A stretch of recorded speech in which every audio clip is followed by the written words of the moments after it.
I'm 10 years into recovery with my sugar addiction. Happy anniversary. And it definitely wasn't because I'm special or because I have all kinds of willpower. That's not the case. And it wasn't because of some extra special intellect or stamina. Not that either.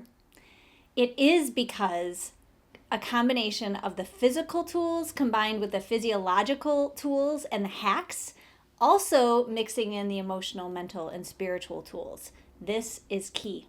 You have to have all four: the physical, emotional, mental, spiritual, healing tools, all four of those categories to beat your addiction with sugar or any food addiction in general. It's changed my entire life.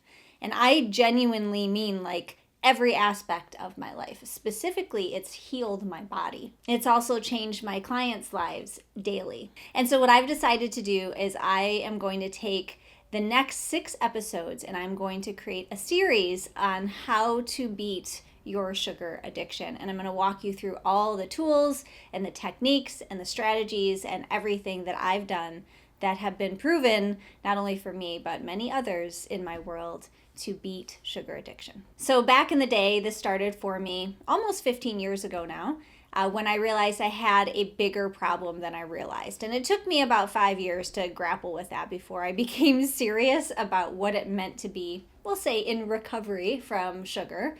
So I want to talk with you first today about what's called the addiction cycle. And not everyone is an emotionally addicted person to sugar. Not everyone is even physically addicted to sugar in the way that others are. I look at addiction to be on this big spectrum, and there's a lot of ways that we can fall in between that spectrum. But the one thing we do all have in common is we all need to detox off of sugar because of what sugar does to our physical body and the long-term negative impacts that it has on us. Maybe you heard this before, but there's research that have been done on rats that have found that sugar is more addictive than opioid drugs and cocaine, and that we just kind of hand it on a silver platter to everybody. Like, here, take this, take this. The bottom line is that you will go through a sense of withdrawal, which I'm going to discuss. If you are someone who's struggling with sugar and you're blaming and shaming yourself, you need to stop doing that because you are not alone. We need to make choices, different choices. We need to take responsibility for our choices. I'm also going to show you how I did that and how I teach my clients by also not blaming and shaming. And we also want to honor that this sugar, this refined sugar that's more addictive than opioids and cocaine, is sold in mass quantities in every single store and restaurant and office building. It's marketed to us constantly. It's in the gas station. It's backed by $1 million advertising campaigns. It's supported by the corporate greed and the lobbyists and the government. And frankly, the system is completely broken. In fact, sugar lobbyists in the 1960s changed influential research and skewed the science by downplaying and hiding the link between sugar and coronary heart disease and cholesterol. So they instead pointed the finger at fat. And they made fat out to be the bad guy, which could have not been more wrong because we need healthy fats for our brain and our body and our gut to function. But the sugar industry funded this. They wanted to keep you addicted. Now, we can be angry about that. There's so many things we could be angry about when it comes to the food system, no doubt. But let's channel that anger into our own healing and changing our lives instead of worrying about the corporate greed. The average person is consuming between 17 and 20 teaspoons of sugar per day, and I believe that to be higher than what we actually think it is. It's hidden inside things. So often when I say that, people are like, that's not me. I don't eat that much. But you don't understand that a Starbucks latte has like 25 teaspoons of sugar in it, and salad dressings have sugar, and bread have sugar. Unfortunately, we put sugar in many baby foods and formulas. Sugar is hidden in all those little healthy snacks and crackers and granola and yogurt and protein bars. And guess what? When you look at some of those protein bars and how much sugar they have in them, many of them have more sugar than a Krispy Kreme donut. Now, sugar is not evil. I'm not here to make it the bad guy. I'm not here to ruin your life and tell you you can never taste the sweetness and the deliciousness of sugary treats again. That's not what I'm here to do. We want to have a harmony in our body with sweetness. The problem is that the average person who thinks that they're healthy and they're eating well is actually consuming way more sugar in their body than the body can handle. Many of us don't realize how dependent we've become upon it. Maybe you don't consider it an addiction, but maybe it's just a dependency. And so that's why I'm here. That's why I'm making this video series, because there's a lot of nuance to this. And I want you to understand how your body actually works on sugar, how it works off of sugar, and how you can make this a long-term sustainable practice for yourself to be in a healthier relationship with the sugar. So I have found that we can't really solve a problem unless we name it. And that's why I call it sugar addiction, because I believe it to be an addiction. It was an addiction for me. I'm sure I'm not alone in that. And that also brings me to food addiction. So even though it might not just be sugar for you, we're gonna kind of blend food addiction into this series. I mean, the breads and the pastas and the popcorn and the crackers and the chips and the white rice, these all turn into sugar in your body. So even though those might be your cravings, they're still turning into sugar in your body. So this is a really real thing. And so when we talk about this addiction cycle, it really starts with you craving. Your body thinks that it's hungry. It demands something sweet. So then we might look for the candy, we might look for the breads and the pastas and the chips and all that kind of stuff. And so you eat the sugary treat, you eat the junk food, you eat whatever it is that's in front of you. Maybe you have that special drink that you love, your sugary latte or the soda or the energy drink or the sweetened iced tea, whatever that thing is for you, and it tastes good. It works for you. It has always worked for you, or it has for a very long time. One of my clients says, I love my mouth pleasure. And we laughed very hard when she said that. I love something tasty in my mouth is what she's saying, is that the pleasure of having that sweet, tasty thing makes her happy. And that's fine. That's just to acknowledge that our mood changes when we have this. We're happy. We're more excited. We're re-energized.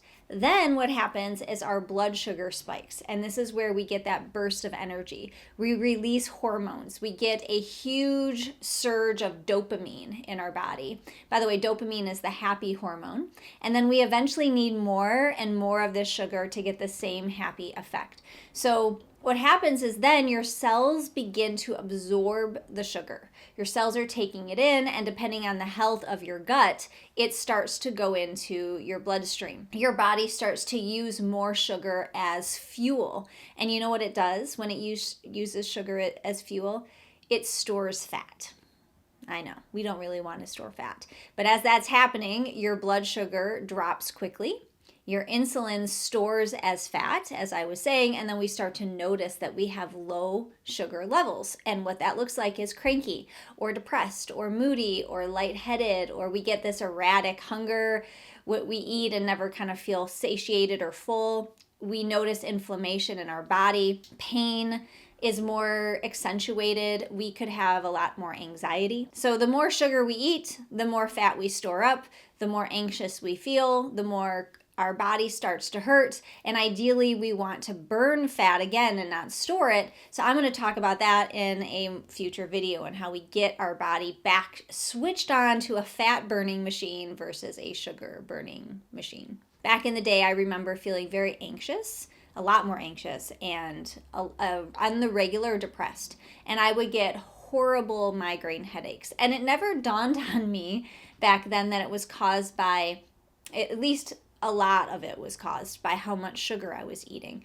The more sugar I ate, the worse my headaches got. And so it's really attributed to bringing in a lot more inflammation in the body. Nothing causes more inflammation in our body, maybe next to seed oils, than sugar. And so when we find ourselves anxious and depressed and overwhelmed and in pain, we feel like crap. And what do we want to do? We want to feel better. And if we have associated in our mind, in our intellect, that this thing is something I like, it gives me pleasure, and I want to eat it, I want to drink it, our body associates that with also this dopamine rush that we've been getting, this happy hormone over time. And so we listen to that craving, and then we have more. And then when that happens, we start the addiction cycle all over again. We continuously and consistently put more strain on our liver when this happens. And this leads to fatty liver, which unfortunately is so common with so many people these days.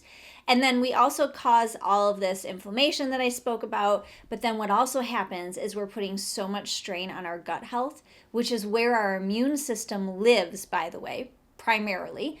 And so it lowers our immune system. It continuously messes up our balance in our gut health with the good bacteria and the bad bacteria ratio.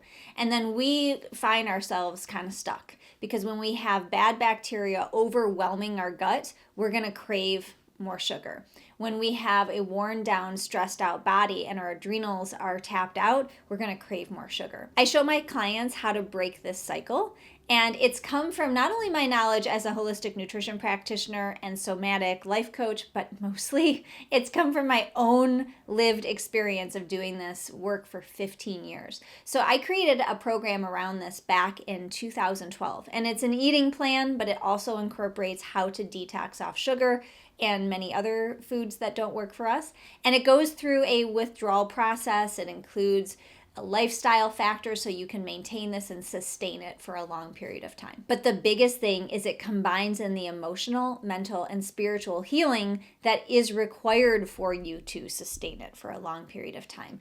Most people will teach you about the food piece and you'll be able to do it. I mean, most people can do this. They can do it for a couple weeks, a couple months, maybe even a year or so.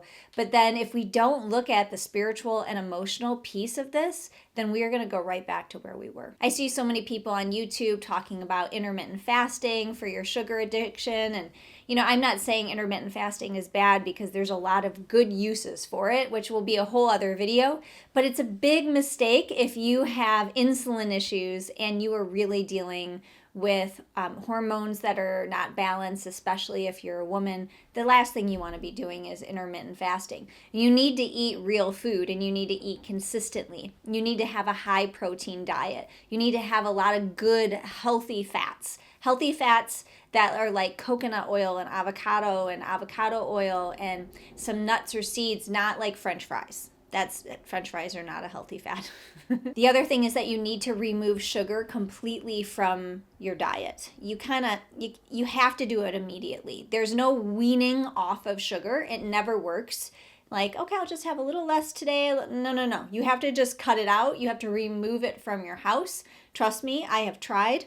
I will talk about this more in my story in my next video, so stay tuned for that one. So go cold turkey with this stuff. And I know that's hard, especially if you live in a family where there's other people who don't want to remove it from the household. You might box up other people's treats and snacks, put it in a different location for them.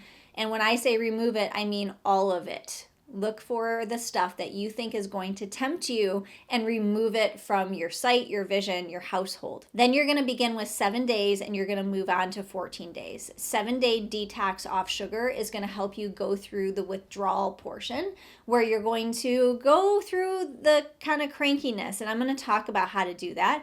But it's also one of the big things to do is to get through with the withdrawal and get into those next 7 days. So you're in 14 days total. So you can feel in your body and experience how good it feels to live without it. Because on the other side, it's actually so much better. We kind of have to let ourselves get to that other side. And there's this mentality. It comes from 12-step programs that they say 1 day at a time. Why does that work? Because it genuinely works. We really want to take this 1 day at a time. I want to teach you about something called the empowered no. And what I mean by the empowered no is that, of course, we're living in reality here. We love sugary treats and we love that little nibble of chocolate, and we tell ourselves in our mind, but this is my reward and I can have it if I want to. And we also maybe don't realize until now that we're getting this dopamine hit every single time we reward ourselves with the sweetness. So what the empowered no is for these first 7 days, actually, let's knock it back to just 1 day for now. So the idea is that we are telling ourselves, I can have this treat if I want to. I'm a grown-ass adult. I can have the treat if I want to. However, for today, I'm going to choose not to. I'm just going to choose not to for today. And we might have to tell ourselves this a lot throughout the day. Every single time we crave it, every time we reach for it, or we want to go seek it out and find it, we're on a mission. What can I eat that's sweet, right? Because we're we're in craving. The idea behind this empowered no is that we are empowering ourselves to say no by allowing ourselves to know that we are a grown-ass adult and we can have it if we want to, but we're just choosing not to. Because here's the opposite. If you told yourself, I can't have this, in our mind, we're criticizing ourselves, we're bad, I've been eating too much of this, I can't have it. And what happens to a little kid when you tell them you can't have something? They want it even more. And this is a psychological idea, but it really works. Trust me on this one. So I want you to remind yourself to use the empowered no and to really choose one day at a time. Just for today, I'm going to practice saying no, and we're just going to see how it goes. Just for today. And then you get to the end of the day, you should be proud of yourself. And then the next day rolls around, you're on day 2 of your sugar detox, and you just start it all over again. Just for today, just for today. See if you can get through 3-4 days, because on the other end of the 3 or 4 days, you are slowly moving out of the withdrawal.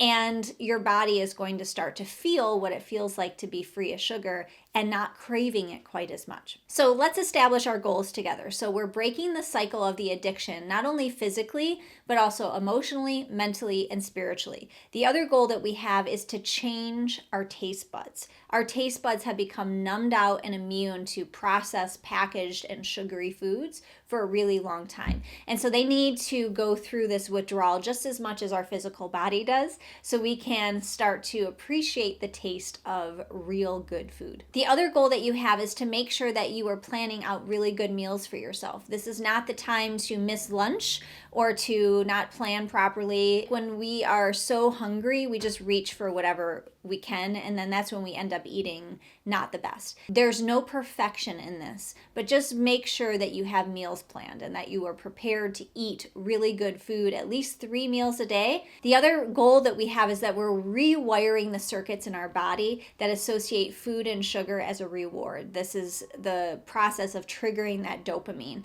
the chemical in our body that gets the jolts from the sweets.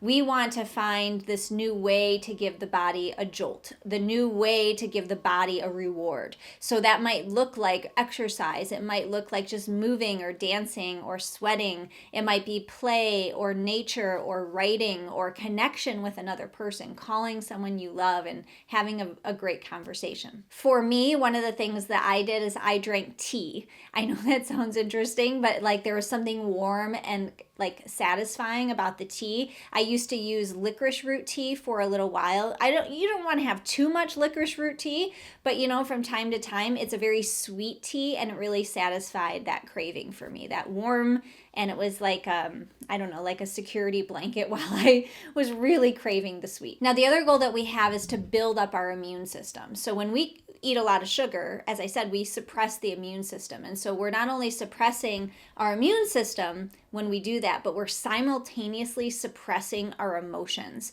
When you suppress the immune system, you will suppress the emotional self at the same time. It just works this way because the body is one. This is how it works. So we're going to make sure that we have a space to process our emotions while simultaneously building up our immune system with vitamin D, vitamin C, and zinc, those kinds of things, making sure our body is getting a lot of water, and then also maybe journaling out some of the things that are going on for you. What we do sometimes is we use the sugar to suppress the emotions that we're feeling because we don't want to feel them. We might call this eating your emotions. So what happens is now that the sugar is taken away, there's nothing holding down all the emotions that we've worked so hard to suppress. So we want to have a place to kind of put them.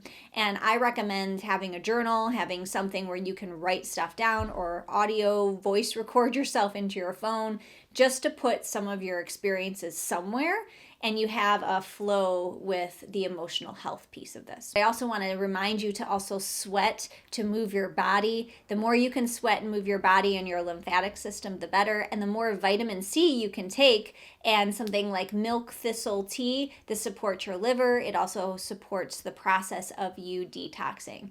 And it's really, 1 to 4 days that we go through withdrawal, and then, you want to be in the sunshine, you want to get vitamin D, you want to get fresh air, You want to move through your life with an empowered, no, not today, I'm going to choose differently. The other goal we have is to have consistent meals. I already mentioned that, but I want to tell you that all vegetables are good and fine during this time.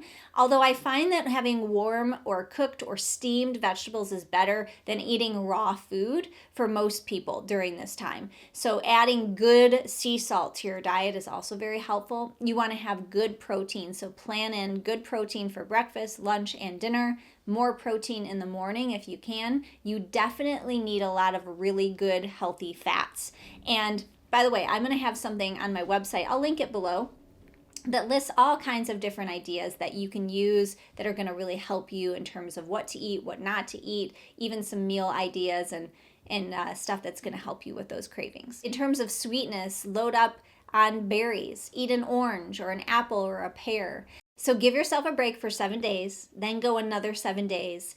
But while you're in it, practice it one day at a time. And remember that you can do this. You are so worth this. Your body is worth this, and you're going to feel so good on the other side. And by the way, stay in touch with me in the comments below. I want to hear how you're doing, and make sure you check that link out that I'm going to share with you on what to eat, what not to eat. This is a really big deal. It's a beginning step, if you've never done this before, to change your life. And if you have done this before and maybe you just need a little reboot, this will be a good, healthy reboot for you. If you want to go even further with it, I have a really incredible course called the Heal Your Gut 18-Day Eating Plan and Cleanse, and you can find that link below.